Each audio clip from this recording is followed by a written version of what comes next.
Thank you very much, Sheriff. Thank you for all of your thought and writing on this subject. We're going to proceed with the second round, and we'll begin with gentlelady from Georgia, Ms. Greene. Thank you. Jerry, I want to talk to you specifically. Yeah. You're the aunt of Matthew Perna, who committed suicide after the agony of finding out that it was going to continue, the harassment, the persecution by the Department of Justice. Was Matthew Graves the prosecutor leading the investigation into your nephew? Yes. Yes. Yes. Matthew Perna, for everyone here, if you don't know, I'm sorry, Matthew Graves is the attorney for the Department of Justice that leads the investigation into many of you. And he has the special privilege of being able to prosecute crime here in Washington, D.C., and he's a U.S. attorney that can go after federal cases. He ignores 67% of the arrest here in Washington, D.C., but focuses and harnesses his office and their efforts on people like your nephew, people like you, John, people like you, Brandon, and so many others. And it's shameful. So, Jerry, I'm just going to ask you a few questions. Mm-hmm. And I'm sure you're speaking on behalf of Matthew and all of your family. Yes. If Matthew was here today, what do you think he would tell Congress that we need to do? What would he tell Matthew Graves that should happen? Well, many of the things that he would say are the very things that are in the bill that you co-sponsored. The overreach of power, the change of venue. First of all, the change of venue. Let's look at that one. Because had Matthew been able to even fathom a fair trial, he would never have pled guilty.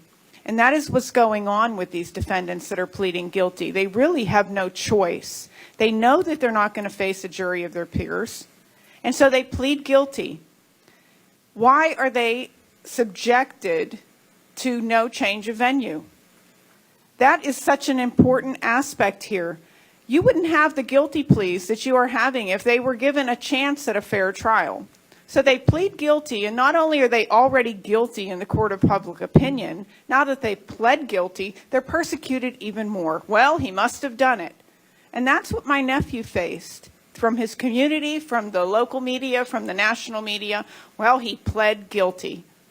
My nephew, when he called me the week that he hanged himself, he said to me on the phone, just sobbing, "Aunt Jerry, I must be guilty. I must be guilty. They're telling me I'm guilty. Everybody thinks I'm guilty." He was at that point where he actually believed it.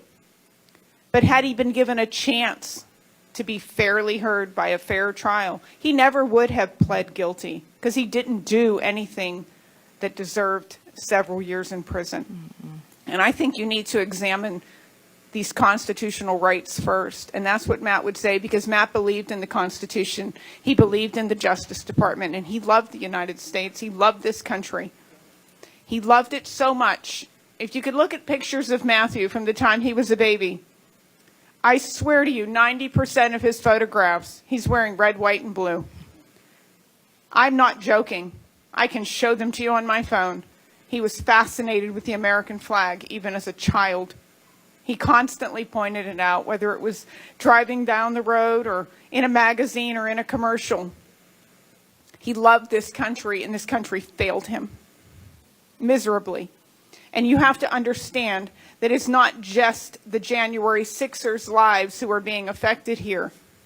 Their families, their friends. Matt's father suffers from Parkinson's disease. I cannot tell you how badly he declined after Matt's arrest. I wish you could see him now and see him 2 years ago. He's a different person. The effect is massive. So it is not just the people being arrested. It is their families, their friends. And it is the fear that has been placed in the Americans. Don't speak out. You may end up like a January 6er. Yeah, that's right. I think that's how most people feel. Most people do feel that way, and it's because of the weaponized government. It's the weaponized government, and that's why we're committed to working everything we can do to stop it. Thank you, Jerry. Well, thank you, Marjorie. I want to thank you personally for the articles of impeachment for Matthew Graves. I want to thank you for that and your fearlessness. You have been a huge supporter to me and my family. I am the speaker for my family. Matt's father is not capable of getting in front of this committee or any cameras anywhere to talk about his son. We're devastated beyond belief that this happened, but more so because it happened at the hands of our own government.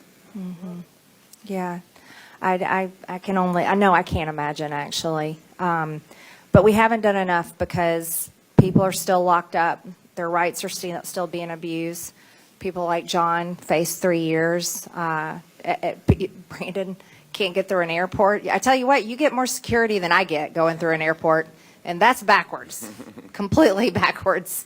Can I add something? Sure, of course. When Brandon was talking about his experiences at the airport, I want you to know that it is not just the January 6ers. Matt's father faces absolutely the worst searches at the airport. Matt's girlfriend also. Matt's aunt on his other side of his family. These are people that never, ever faced issues with TSA. And now, every time they travel, they are held up by TSA. My brother's hands are swabbed. He is searched to the point of being embarrassed. Were they there were they in Washington, D.C. on January 6th? No, they were not, which is the craziest part. Do they think their names are in the system? Yes, are they flagged? do. Is Yes. this every time they travel through the Yes. airport? My brother was just in the Cleveland airport, the Cleveland airport and the Denver airport 2 weeks ago, and I asked him if it occurred again. He said, unbelievable. He said, I was humiliated. What happens? So they go through TSA. Their hands are swabbed. Can you describe some of the things? They are searched to the point where it's an invasion of privacy, honestly. And my brother, like I said, he walks with a cane. He has Parkinson's disease. And this happens to him every time he goes through an airport. I want him to come down to Florida, and he said, Jerry, I honestly don't want to fly anymore. Can I ask, does anyone else have family members or know that this happens to their family members that were not, John, that happens to your family members and they were not in Washington, D.C.? Sarah, you don't know of it? Okay. Brandon, Yes. Family members, And friends. that were not in Washington, D.C.? Nowhere near Washington, D.C. People I've traveled with 10 years ago. This is happening to them, too. I'll yield back. Sorry. I could talk to everybody all day long. Matt's giving me a No, hard it's very time. helpful. Dr. Gosar.